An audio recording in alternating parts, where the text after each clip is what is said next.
Apakah teknis beriklan di Meta Ads itu udah nggak penting lagi? Atau sebenarnya kita masih ngerti nih, wajib paham settingan iklan satu persatu? Dulu ya, beriklan di Meta itu pasti ngebahas soal teknis, split test, abo, CBO, manual bits, narrowing audience. Tapi sekarang Meta kayak bilang nih, udah biarkan aja algoritma yang bekerja. Tinggal klik Advantage Plus, upload kreatif, dan biarkan sistem learning sendiri. Tapi apa bener gak sih hal-hal manis yang dijanjikan sama Meta ini? Beneran kita bisa duduk manis dan percaya 100% dengan algoritma Meta? Atau ada hal lain nih yang perlu kita pertimbangkan? Coba di video kali ini kita bahas satu persatu ya, based on my experience, dan nanti kita lihat di dashboard seperti apa. Dulu awal-awal gue iklan ya, pasti belajarnya seputar fokus di teknis. Interestnya seperti apa, manual bid cap, CBO, abo, LAA, buat custom audience. Pokoknya banyak banget istilah-istilah teknis yang harus kita pahami. Tujuannya mencari CPM murah, CTR yang tinggi, dan CPR semurah mungkin. Nggak terlalu tuh bicara soal funnel, tofu, bofu, Movu. Lebih langsung membahas iklan itu harus lewat WA, lewat landing page, lewat messenger. Pasti teman-teman juga ngerasain seperti itu, terutama yang angkatan 2020 ke bawah kayak. Sekarang kita bisa bilang algoritma Meta itu makin cerdas. Ada Advantage Plus, entah itu di audience, placement, banyak deh istilah-istilah menggunakan Advantage Plus ini. Jadi Meta bilang dia bakal belajar dari behavior customer-nya, dari pixel yang kita setup, dari data CAPI yang kita buat.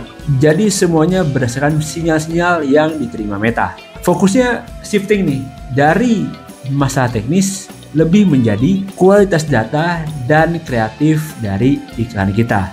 Bener nggak? Itu kan yang sering disampaikan oleh banyak orang tentang Meta Ads saat ini. Emang kenapa sih Meta itu kayaknya pengen ya udah serahin ke mereka aja gitu. Kita nggak usah banyak utak-atik. Jadi kemungkinan besar karena Meta menganggap algoritma mereka itu yang paling baik.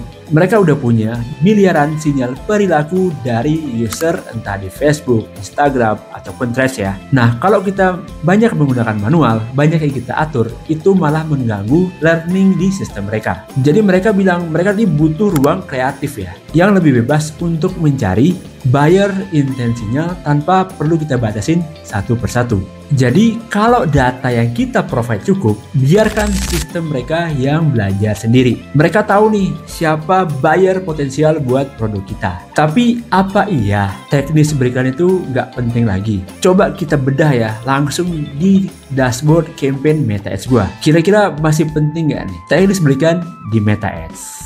Yo guys, kabar gembira nih buat bosku semua yang kemarin udah beli ebook studi kasus dari Pengangguran Premium. Sekarang bisa untuk sewa akun whitelist Meta Ads resmi ya, dengan fee cuma 4% cuy. Yang mau sewa akun WL bisa langsung DM ke IG gua @pengangguranpremium31 ataupun klik link WA di bio ya. Yang mau nanya-nanya juga monggo DM aja.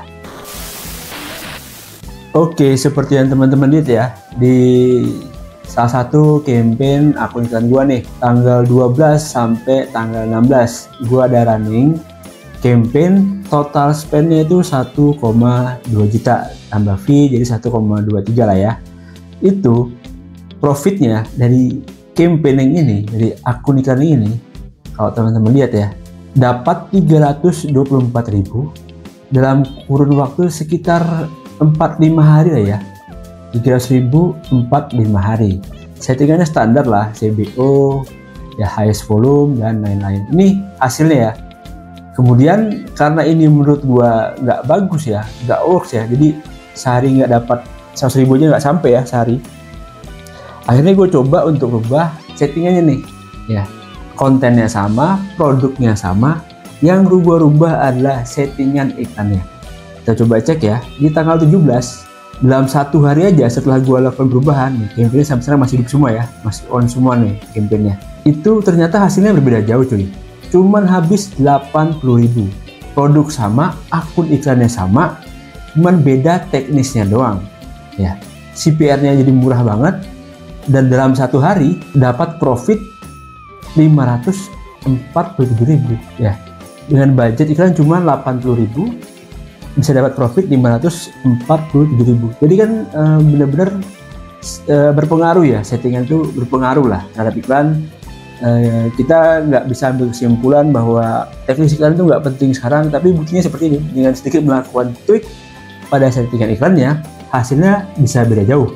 Padahal akun iklannya sama, kontennya sama, produknya sama, tapi dengan sedikit tweak di teknis iklannya, tentunya bisa mendapatkan perubahan yang signifikan di bagian profit ya. Ini ya, dapat 540.000 dengan budget cuma 80.000-an.